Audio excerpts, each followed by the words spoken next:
मान रहीम तमाम पंजाबी भरा जिहड़े जैसे इकट्ठे हुए ने उन्होंने खुश आमदीद ते जी आया।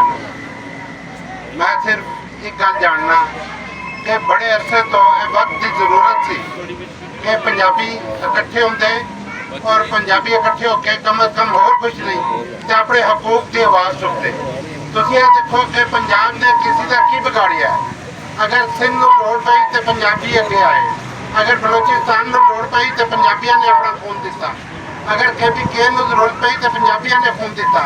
और हुण पंजाबियों का शनाख्ती कार्ड और उन्होंने मरण कार्ड बन गया जो उत्थे देख के BLA के दहशतगर्द जोड़े ने वो पंजाबियों में चुन चुन के कतल करते हैं जोड़े कि नामंजूर बल्कि असं सख्त तरीके मजम्मत करने। यह जरूरत है कि पंजाबी अज इकट्ठे हो जाए।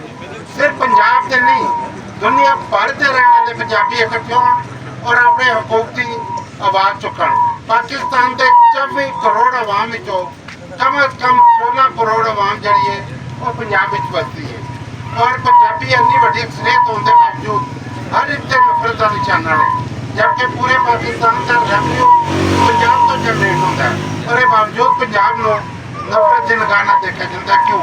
और ये वजह है कि साढ़े अरबाब इख्तियार इकतदार पंजाब के नाल सिर्फ तवज्जो नहीं देते बल्कि ज्यादती करते हैं। बल्कि यह देखो कि जिन्हें पंजाबी अज तक कतल हुए किसी वास्ते कोई इन्ना सबसटैंशियल मुआवजे का ऐलान नहीं हुआ कि उन्होंने बच्चे गुजारा कर सकन।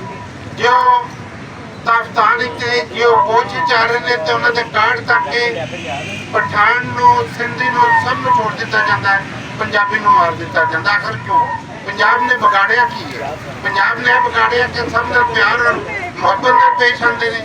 और अज वक्त की जरूरत है कि सारे पंजाबी भरा इकट्ठे होकर अपने एक प्लेटफॉर्म से एक आवाज़ हो जाए और अपने अपने हकूक की जंग लड़न। कम अज कम बहुत जरूरी है।